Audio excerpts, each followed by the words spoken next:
Hello, and welcome back to another episode of Whoa, Hold Your Horses.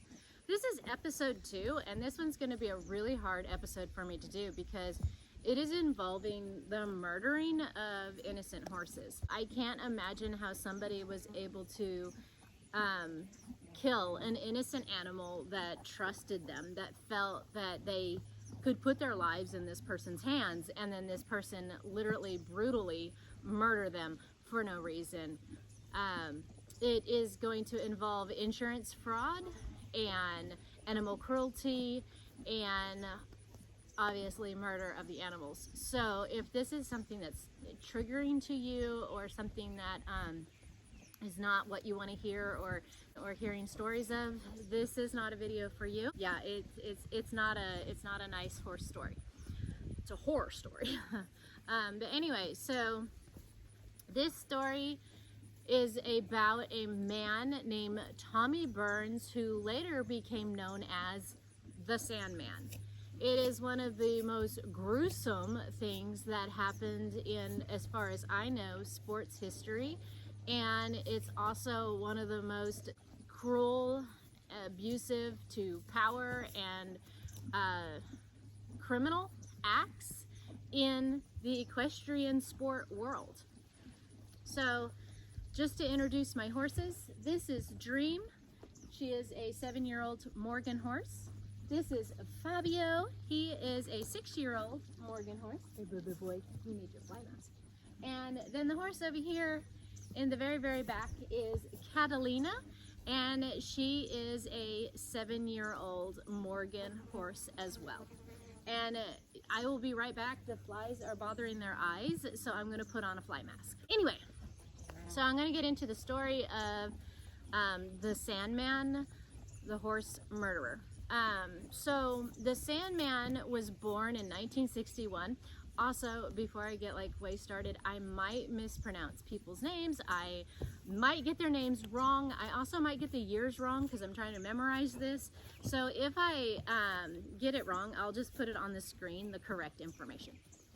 Anyway, Tommy Burns was born in 1961 in Connecticut, and in 1969 his mom and dad ended up getting a divorce. But in the beginning of the divorce, the dad came around and saw the kids, and he was doing what he was supposed to do, as far as being active in the kid's life. And then, slowly but surely, the dad came around less and less.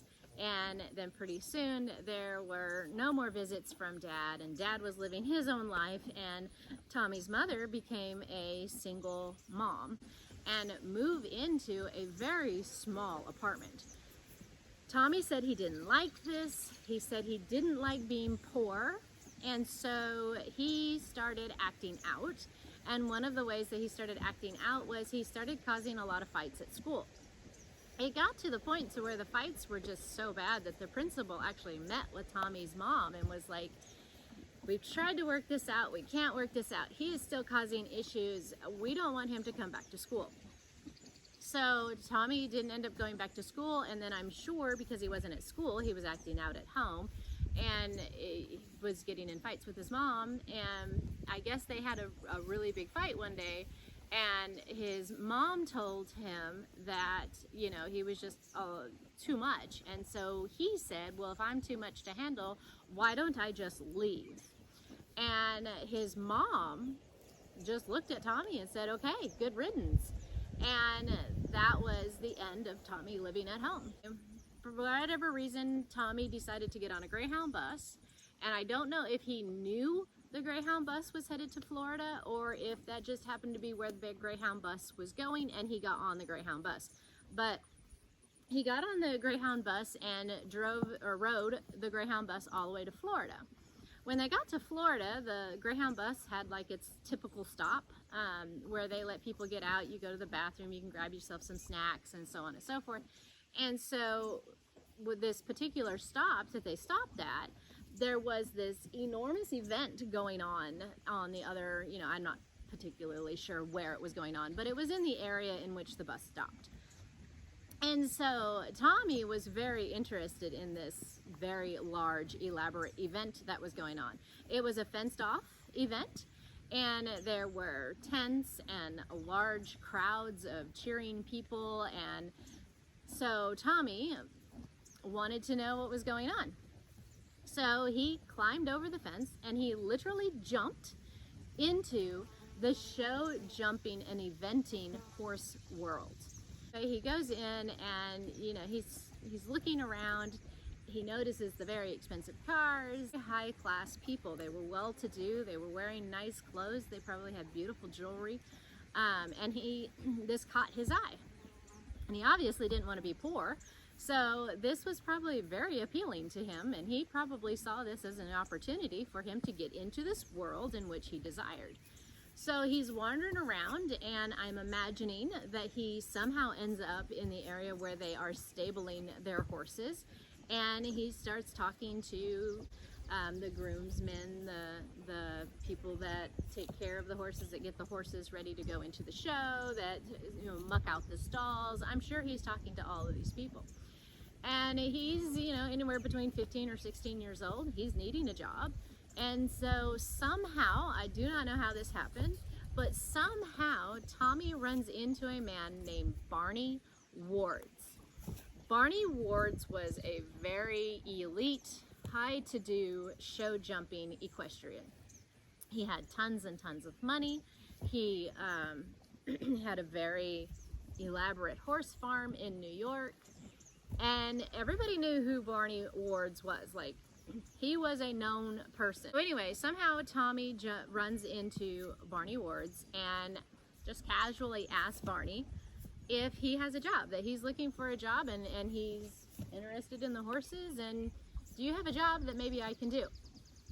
So somehow, as things would have it, Barney Wards actually needed a truck and trailer driver. So he asked Tommy if he could drive, and Tommy said yeah.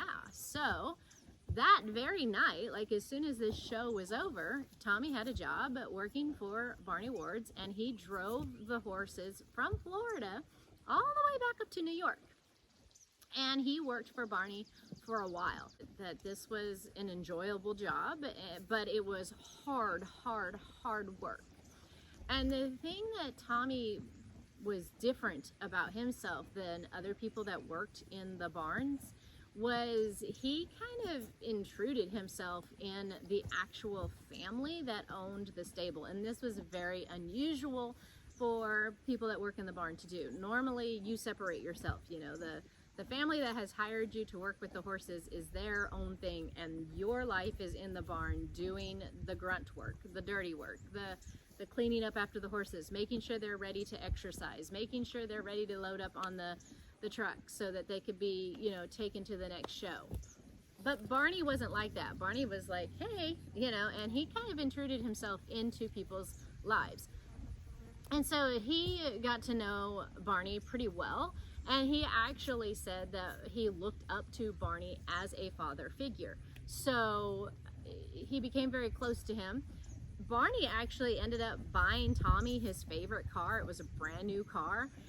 It wasn't cheap. So this is just kind of, what I'm saying, like he really was able to finesse himself into these people's lives. So anyway, he's working for Barney for a while, and then I don't know how, but I guess maybe because it is such a small circuit of people, right? It's such a small group of people. It's the 1% of the people. Word gets around, and I guess it got around that Tommy was working for Barney and he was a good worker. So this man named James Dirk, which people called him Jim, had heard that Tommy was a good worker. So Tommy got a call from Jim, and Jim had offered Tommy a job to come to work for him, and his farm was all the way down into Florida. Well, at first, Tommy wanted to be loyal to Barney because Barney, they'd become close and everything else. But then Jim used the magic words and said, I'll pay you 3 times the amount of whatever Barney is paying you. Well, that was all that needed to be said, and Tommy got into the car that Barney bought for him and drove down to Florida and went to work for Jim Dirk. His horse farm was called Eagle Nest Farms, and it was, of course, a very prestigious, very lavish farm. You know, it had pastures beyond pastures with shelters in each pastures. It had enormous barns. It had the arena for the show jumping training, and then, of course, you know, it just had every horse facility dream, right? It had it all. And of course, it had a enormous mansion. So Tommy goes to work for him. I believe it was 1978, but again, I'll put it up if I'm wrong. So in 1978, he goes to work for Jim Dirk. And this is where Tommy's life goes dark. So he's working for Jim Dirk. Again, he intrudes himself into the family. And Jim had, I can't remember the amount of children that he has, and I don't even remember how many daughters per sons or anything like that. I just know that a very important person in the story is Lisa Dirk. Lisa Dirk was a teenager at the time when Tommy went to work for her dad, and she wasn't a very huge social person. She didn't have a lot of friends, but she absolutely loved her horses. And so when Tommy was working there for a while and intruding himself into the family, Lisa said it was almost like, you know, what are you doing here? You know, he would show up for game nights. He would go out on their boat with them. You know, he would just be there, and she always thought it was kind of weird, but you know, it's her dad's thing, so you know, whatever. I'm just a teenager, what can I do? So it turns out that Tommy becomes so close in the family that he ends up sleeping, having an affair with Jim's wife, I guess for a while. So anyway, Lisa's birthday comes up. It's her 16th birthday. Tommy is 19 by the time he starts working for Jim. So Lisa is turning 16, and what does a rich person do for their daughter on their birthday? He buys a $150,000 jumping horse named Henry the Hawk. And Henry the Hawk will become Tommy's first victim. So Lisa absolutely loved Henry the Hawk. She said she fell madly in love with him, and then the first ride that she had on him, she knew that they would be inseparable. She would, you know, do everything. She's a teenager, and she doesn't have a lot of friends, so she has her beautiful horse, Henry the Hawk, and Henry is perfect for her. It was said that she would actually sleep in his stalls at night, you know, just hanging out with the horse. So very, very close. One of the very first major jobs that Tommy got on the Dirk family was his daughters wanted to show their horses for the entire show season, and it was Tommy's job to get the horses to the shows. So anyway, he did this for an entire show season. Well, when he goes back, Jim asked Tommy to meet him in his office, and Tommy was worried because he was thinking, oh great, he found out that I'm sleeping with his wife and I'm going to die. So he goes into Jim's office very nervous, and Jim tells Tommy that him and his wife are getting divorced. And so of course, you know, Tommy's like, oh crap, he does know. And he goes, I know that you've been sleeping with my wife, but I don't care about that. That's not important. So you can tell how wonderful their relationship was. But anyway, so he said that wasn't an issue. He didn't care. Didn't matter. But what was the issue? The reason why he called him into the office was because he needed money because of the divorce. And I forgot to mention this. Jim was an attorney, and he worked for insurance companies to make sure that the people that were making claims on their insurance policies weren't doing it fraudulently. So he would make sure that it wasn't a corrupt claim. Very important note. Okay, sorry about the angle change. I had to change it because the camera was in the middle of the sun, and it is so hot that my camera will go dead if I don't move it. Anyway, so Tommy was very confused because he was like, well, what does this have to do with me? You know, I groom your horses. I can't help you get money. You know, I don't have the money for you.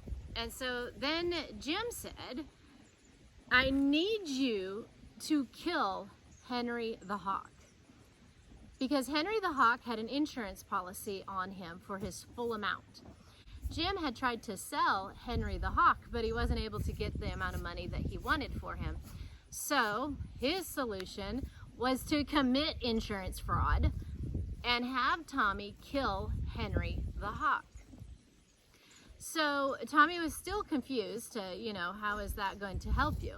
And he said that he knew a way to kill the horses to where when the veterinarian came out to examine the horse, the veterinarian would rule it as colic, and then you would be able to collect the money on the insurance.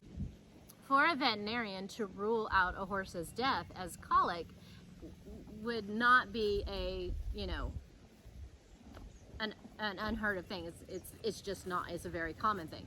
So Jim had figured out a way to kill the horse to where when the veterinarian came out, they would think the horse colicked, and then you would proceed with collecting your insurance money on the horses.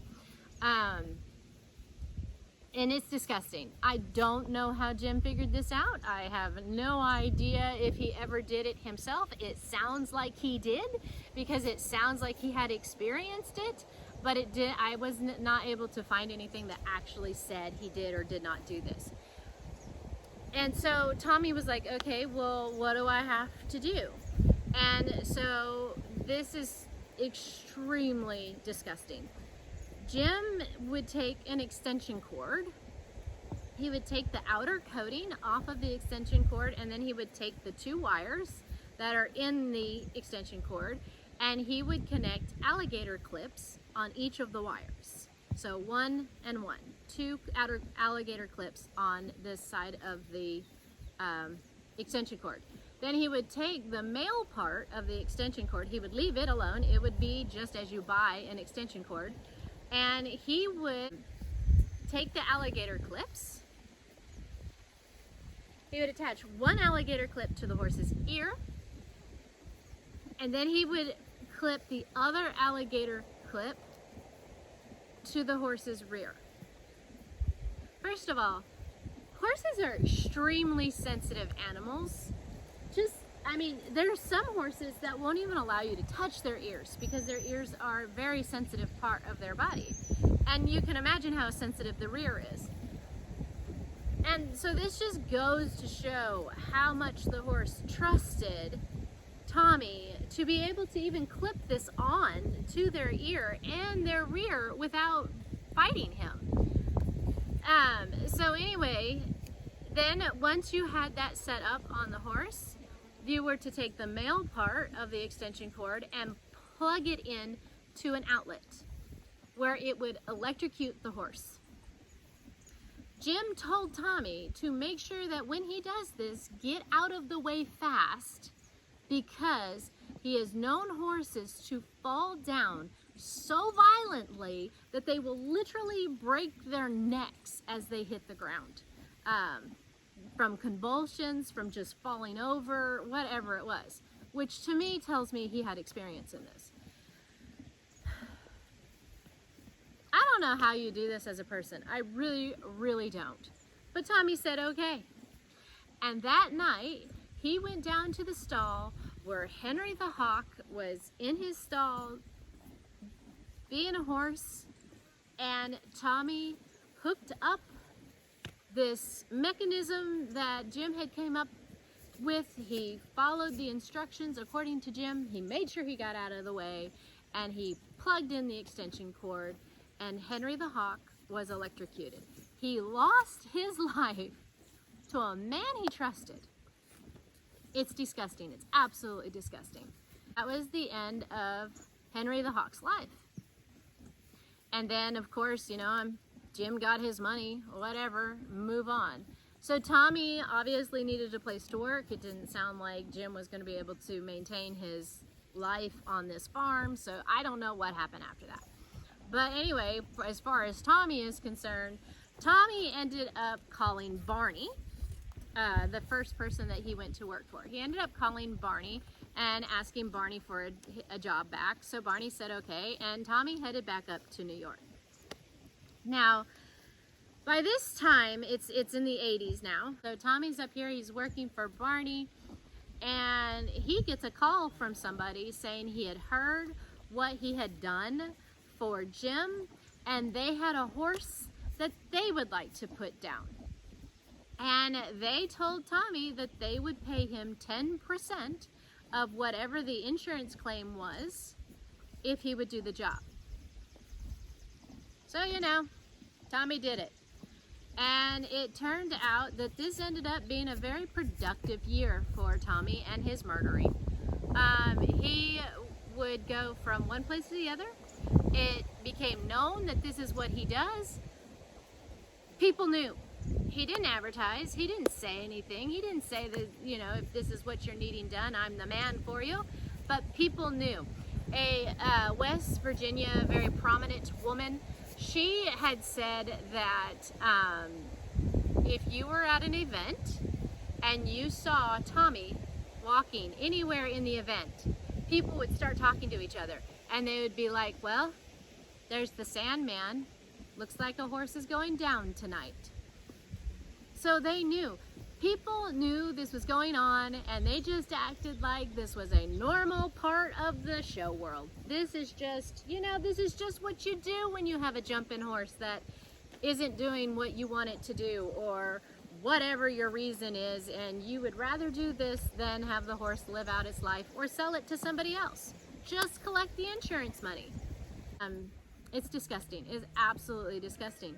But anyway, so this kept going on, and Tommy said that that particular span of time, he killed anywhere between 15 to 20 horses, but he said he wasn't counting either. I don't know. And he was known to get anywhere between $5,000 to $45,000 for killing a horse. So anyway, one of the people who asked Tommy to do a job was a writer, and I'm sure I'm going to say his name wrong. His name was George Linerman Jr. I believe he was a junior. I'm not positive that he was a junior. But anyway, his father actually is the one that started the company Cellular One, and the government said that they were estimated, like their net value was estimated to be $1 billion. Billion with a B dollars. And he had a horse named Charisma. So George was a very egotistic person, and he was a show jumping winner. Like, he won his shows, and he was very arrogant, and it was very important that he won these shows. Well, he ended up getting a horse named Charisma, and Charisma wasn't very consistent in winning, and this would make George very upset. And so it's said that when Charisma's losing became more consistent than his wins, George contacted the Sandman and asked him to put Charisma down, and Charisma was also a victim of Tommy. And I think that was one of his bigger paychecks. I think the horse was worth, you know, $300,000 to $400,000, a very expensive horse. So anyway, he put that horse down, and then a lady came up to him, and her name was Donna Brown, and she was a very well-to-do, very known show jumper, and she had a horse named Streetwise. And Streetwise was a horse that she said to Tommy, I just don't get along with him. We just don't connect very well. So she wanted to put him down. So Tommy was like, okay, you know, no big deal. Well, then she said, oh, but there's a catch. The catch is you can't put him down your normal way. And Tommy was very confused about this because this is the only way he puts horses down. She said, I have a clause in my insurance policy, and because Streetwise has a history of colicking, he's not allowed to die of colic and me be able to collect the insurance claim. Okay, so Tommy was like, I don't understand. How am I supposed to do this then? And she was like, oh, I have an idea. I want you to break his leg and say it was a trailer loading accident. Tommy didn't like this. He did not like it. It sounded messy. It sounded extremely painful. For whatever reason, in his mind, electrocuting the horses was okay. So he didn't like the idea of breaking Streetwise's leg. He ends up going to a bar that night. I guess he tells her, you know, I'll think about it. She offered him more money because she understood. Whatever. So he goes to a bar. He's drinking, and he's drinking with her stable guy. And his name was Arlie, I believe is how you say his name. And he has been working for her for a very long time. And he's drinking with Tommy at the bar. Supposedly Tommy gets drunk and starts talking about it and talking about how he doesn't see him being able to kill Streetwise in this way. So he wasn't sure if he wanted to take the job. Well, Harlow was like, I'll do it. Just give me a cut in the amount that you get and I'll break the horse's leg. So Tommy was like, oh, okay. Now all of a sudden it's okay. I don't get it.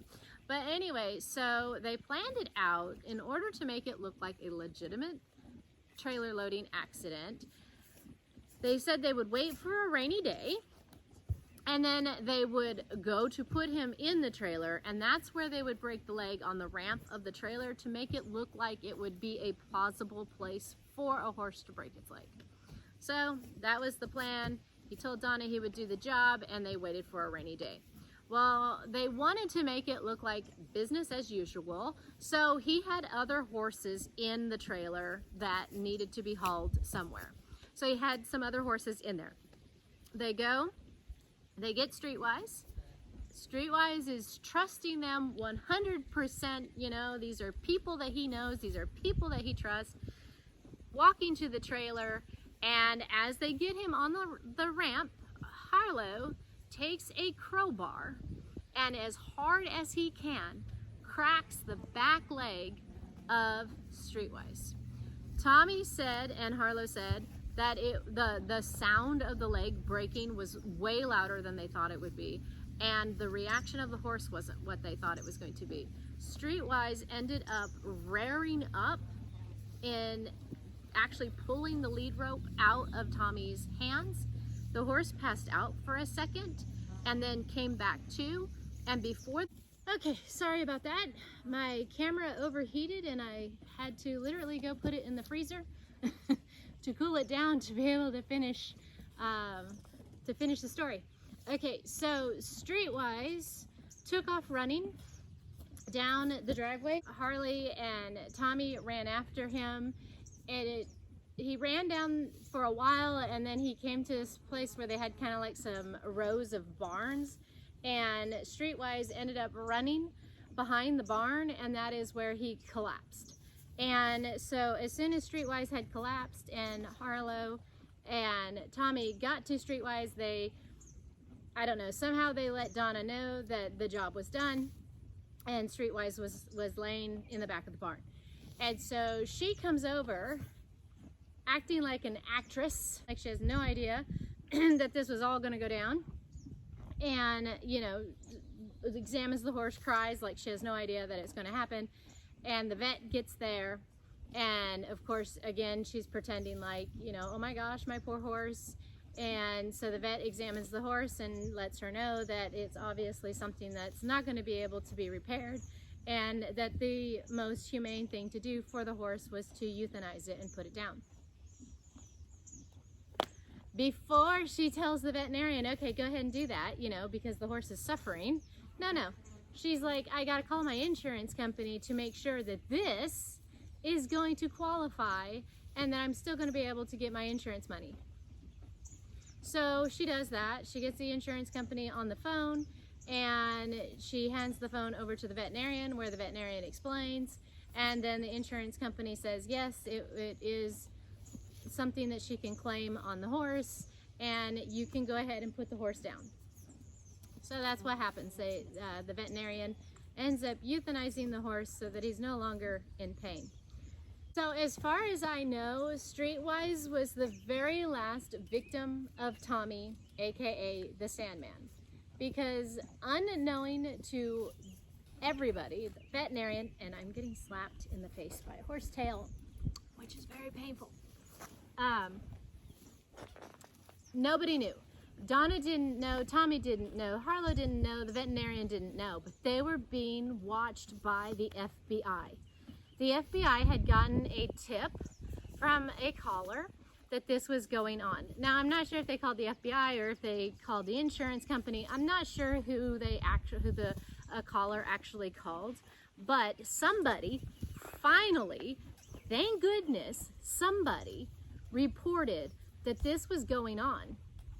And so the FBI had got involved in it. And they were watching Tommy for a while, waiting for a day like this so they could catch him in the act, so they had all the evidence that it was 100% true. So they didn't immediately come out and arrest Tommy because they wanted him to think that everything was just normal, that this was just another day of his crime sprees.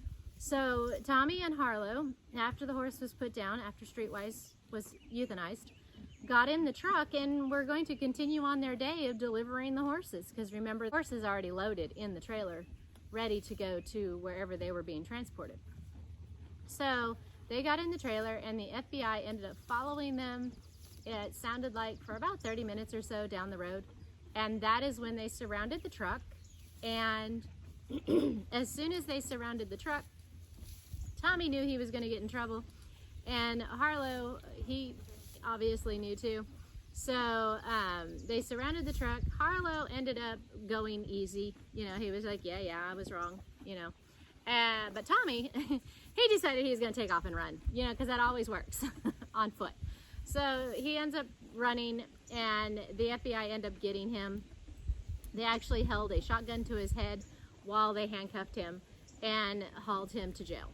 So Tommy is in jail, and he has a bail set at $100,000, which I know, right? Tommy doesn't have the money? Really? No, Tommy doesn't have the money. So he needs to call in a favor, you know, to please help me get bailed out of jail, because yeah, I've helped you all out. I've done heinous crimes for you. I've murdered your horses. You want to bail me out.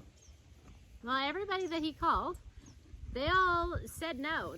I don't even know if they all answered the phone. I don't even know if they gave him the time of day. But basically, Tommy's lifeline of all these people that he's been getting to know throughout his horse murdering career, they don't want anything to do with him. They don't want to help him out. And so he ends up calling, you know, the very last person that he can call, and that is Barney Wards. And this is the man that Tommy looked up as a father figure, you know, somebody he was very close to. And it turns out, you remember before I was telling you that Tommy didn't advertise, he didn't promote himself, but people kept calling him, kept giving him these jobs to be done. Turns out that Barney and Jim Dirt were the ones that were spreading the news around in this elite horse community that Tommy could do the job for you. So he was the one telling the trainers who were training these horses to tell the owners that if they had a horse that they needed to get rid of, this is how you could do it, and Tommy's your man. So anyway, that Barney was one of the people that were, you know, hooking him up. So he calls Barney, and like a knife to his heart, Barney tells Tommy, no, I'm not going to bail you out of jail. And this really hurt Tommy, because, I mean, this was a man who Tommy really looked up to. So he was just devastated and completely probably just in shock that even Barney said no to bailing him out of jail. So the FBI had told Tommy that if he would talk and give the names of the people that had been hiring him throughout this time. So it started in 1980. Well, he killed Henry the Hawk in 81 or 82. I'm not positive on the date, but anyway, it was the early 80s. And now we're all the way into the 90s. So this is 1990, 1991. Again, not positive on the exact date, but you know, this has been 10 years. 10 years Tommy's been going around killing these horses.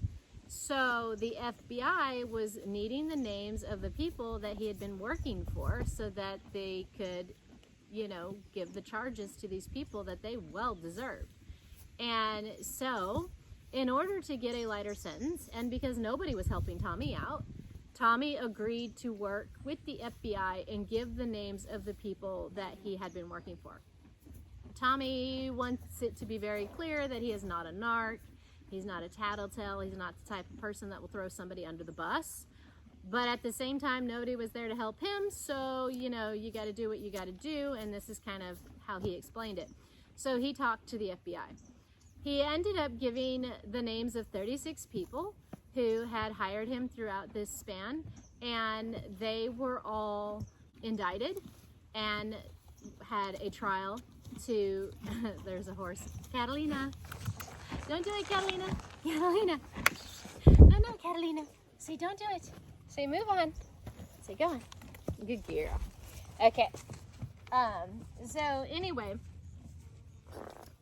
they were indicted and trialed for insurance fraud, wire and mail fraud, and of course animal abuse. The handful of people that I can remember, because I didn't get the names of all 36 people. The majority of the people that were trialed, they just had to pay like a really hefty fine and pay back the insurance money. Now, Jim Dirk, I'll just start from the very first person and work my way to the end. Other people that I know for sure. Jim Dirk actually did not, and Jim Dirk is the one that showed Tommy how to do this. And he did not get trialed or indicted because he ended up getting lung cancer and dying in 1990. And by the time the trials and all this was going on, it was 91. So he died before he was able to be trialed. So that was Jim. Now, Barney Wards, he ended up going to trial, being convicted of having Tommy, you know, giving him the names of people to do the jobs of these horses. He ended up getting 33 years in federal prison. And then there is a organization, and it's called FEA, and it stands for International Equine Federation. And they have like guidelines of these to protect the horses in these events. They do the Olympics to where they have to make sure that the horses aren't being drugged or mistreated or, you know, being doped up so they're not showing pain. And even though they're not perfect, at least they're there to put in some regulations. They banned Barney Wards from ever performing or being able to even attend another horse event, a show or anything. So he was never able to go to another show. And then Barney ended up later on, he ended up dying of cancer. So he's no longer alive. And George Linerman, I'm not really sure if I'm pronouncing that name right. He actually told the judge that his family had tons and tons and tons of money, so why would he kill a horse for insurance money? And I guess he was trying to prove to the judge that I'm innocent because why would I do this? I have tons of money. He thought he was going to be able to be, you know, okie dokie, but he did not. The judge sentenced him to pay back all of the money for the insurance claim, and then his horse was worth $400,000, and his fine was even more than the money he had to pay back to the insurance company. But I didn't read anywhere where he had jail time, so he just had to pay back fines. Donna Brown, the one that had Streetwise's leg broken, the very last victim, she actually pleaded with the judge to please be lenient, that she has a 7-year-old daughter she has to take care of, so, you know, please be lenient to me. And the judge told her that it is always easy to be remorseful after the crime is committed. and he sentenced her to 7 months to a federal prison. And then she got the fines too, where she had to pay things. And so she had to serve 7 months. Harlow Arley, the one that actually did break Streetwise's leg, he was sentenced to about 7 months in prison. And then, of course, there is Tommy, aka the Sandman. So, of course, because he talked to the FBI, they did give him a lighter sentence like they promised. And he ended up getting 6 months in prison. And then he was released. And this is where he is today.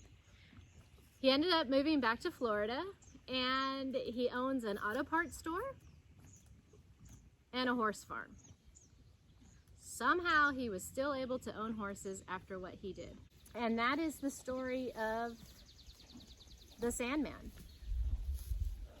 And to me, it's just horrifically sad that these horses lost their life, and to people they trusted, and for money. It is absolutely disgusting. But I am glad to whomever made that call, so that the FBI could get on the case and be looking for this, because of the insurance fraud that was going on.